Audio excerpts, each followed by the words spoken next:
Quem usa o carro próprio para ir ao trabalho também vai gastar mais a partir de hoje.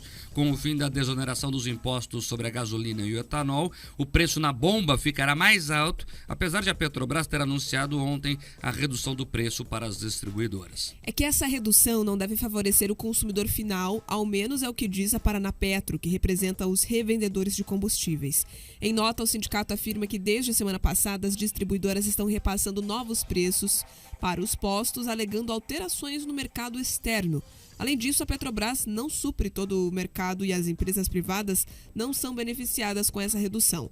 Para o economista e professor da Escola de Negócios da Universidade Positivo, Guilherme Marques Moura, não há muitas alternativas em relação à volta da cobrança integral dos impostos. Ou faz corte de gasto ou promove o aumento de outras tarifas para compensar as contas. É sempre bom relembrar que essa reoneração ela já estava programada, principalmente por causa da situação fiscal delicada que encontra o governo, com um gasto superior, receitas, então o governo precisa economizar. Então se a gente tem essa desoneração dos impostos, quer dizer que o governo está arrecadando menos, mas o governo ele precisa arrecadar mais, então ele pode cortar o imposto dos combustíveis, mas ele talvez teria que aumentar os impostos de outras coisas. Esse é o ponto que a gente tem que considerar. Não existe almoço grátis. Então, para o governo dar esse desconto na gasolina, ele vai ter que tirar esse dinheiro de outro lugar. Talvez seria aumentando o imposto ou talvez diminuindo o gasto. O economista João Adolfo Colombo segue na mesma linha. Se houvesse enxugamento da máquina pública, não haveria necessidade de voltar a cobrar integralmente os impostos. Em entrevista na tarde de ontem ao programa RN Opinião da Jovem Pan News, Colombo considerou que o impacto ao consumidor só não será maior porque houve uma preocupação do governo anterior de padronizar a cobrança do ICMS.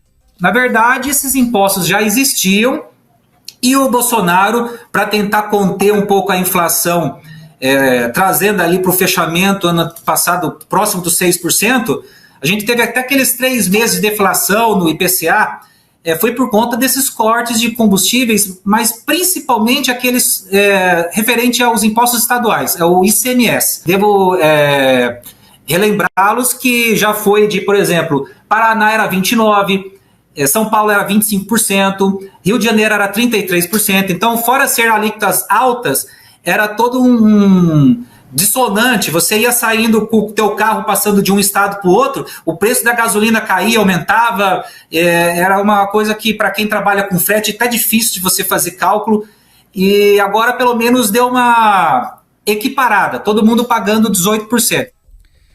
Vamos lá, um dos economistas aí, o Guilherme Marques Moura, lembrou uma frase clássica aí do Milton Friedman, que deve ser lembrado por todo gestor público. Não existe almoço grátis. Aliás, Milton Friedman é prêmio Nobel de Economia, Pedros, mas a esquerda o esquece nas academias. Ele não é estudado.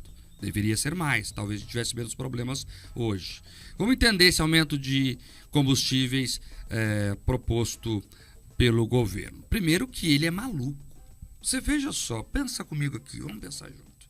O governo vai lá e aumenta os impostos. Aí, ao mesmo tempo, ele vai na Petrobras e manda a estatal reduzir os preços. Ele tira com uma mão e coloca a outra. Ou bota com uma mão e tira com a outra, como quiserem. Porque a Petrobras é do povo brasileiro, né, em tese. A conta é nossa, pelo menos. E aí a gente fica, então, olhando, mas baixou o combustível, mas vai aumentar o imposto? Mas não é tudo o governo que manda? É tudo o governo que manda. A minha impressão é que a equipe econômica joga na cara e coroa. Se cair a cara, eu faço uma coisa, se cair a coroa, eu faço outra. Tem o posto do Haddad lá, que ganhou a primeira batalha dele, mas ali não consegue explicar direito nem o porquê tomou a decisão. Eu acho engraçado o seguinte, o Lula disse que vai unificar o Brasil. Ele não consegue nem unificar o PT.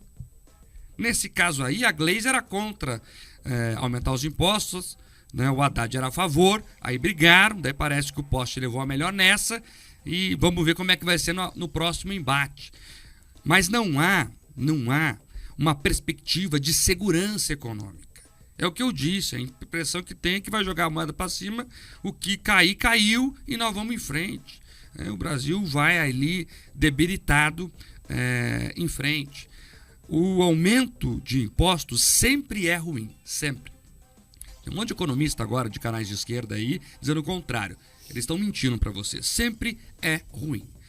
Do ponto de vista fiscal é importante. Ora, se o governo tivesse economizado dinheiro, não tivesse aumentado o número de ministérios que aumentou, não tivesse dado a mínima importância para o teto de gastos, não tivesse aprovado a PEC da transição, a PEC da picanha, que deu um cheque em branco de gastança ao governo, o cenário seria diferente. Mas, quando os combustíveis foram desonerados no passado, o cenário econômico era outro. O PIB ia crescer 3%, hoje não vai crescer mais. Nós tínhamos o limite do teto de gastos, hoje não temos mais. O governo está prometendo a tal da âncora fiscal faz 3 meses praticamente e não apresenta nada.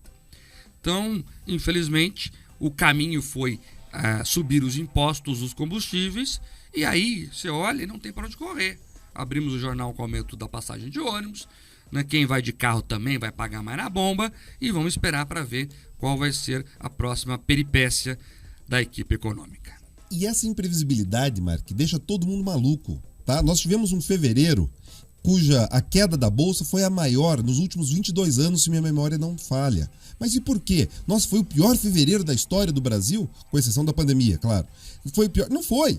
O que acontece? É essa imprevisibilidade, porque você tem um projeto que falava em onerar, daí teve essa briga entre a ala política, representada ali pela Gleice, outra pela área econômica do Haddad, eles procuraram um caminho do meio, mas sem pé nem cabeça. Veja só, eles resolveram taxar a exportação de combustíveis, que na prática reduz a competitividade da própria Petrobras, porque ela importa uma quantidade de combustíveis e exporta outra. E agora, para exportar, ela vai pagar mais imposto, ou seja, você criou de novo uma jabuticaba brasileira. Você não tem esse hábito de tributação, Mark, de produtos de exportação, porque não faz sentido. Você quer que o teu produto seja competitivo no mercado global. E quando você tributa, você deixa ele menos competitivo. Ou seja, esse nosso manicômio fiscal, esse nosso manicômio tributário, ele gera isso. As pessoas não sabem por onde vai o dinheiro, o que eles fazem com isso. E na prática, a gente tem menos condições de o Brasil crescer. Agora, já que eu falei de curva no primeiro comentário, na primeira análise, quando a gente acompanha esse crescimento da tributação e tudo mais, as pessoas esquecem, Mark, de uma outra curva, que é a curva de Laffer, que é o seguinte: ela mostra o quanto de prejuízo, até de arrecadação, você tem quando você sobe nominalmente a alíquota. Hoje o brasileiro paga, perto do PIB, entre 31% e 34% do PIB de impostos. Ou seja, por isso que a gente tem uma sonegação imensa, porque vale a pena. O governo não entende isso, que quando eles cobram menos impostos, as pessoas produzem mais, elas se motivam mais a trabalhar, a produzir, e a própria arrecadação do governo sobe quando você cobra menos impostos. Ou seja, eles precisam estudar mais. Milton Friedman, o Arthur Laffer, eles precisam estudar mais. Quem sabe eles fariam menos lambança, Mark. Mas o que eles menos fazem é estudar e resolver os nossos problemas. Eles tiram ali no cara e coroa, como você falou, para ver quem cria mais problemas e não para quem traz mais soluções.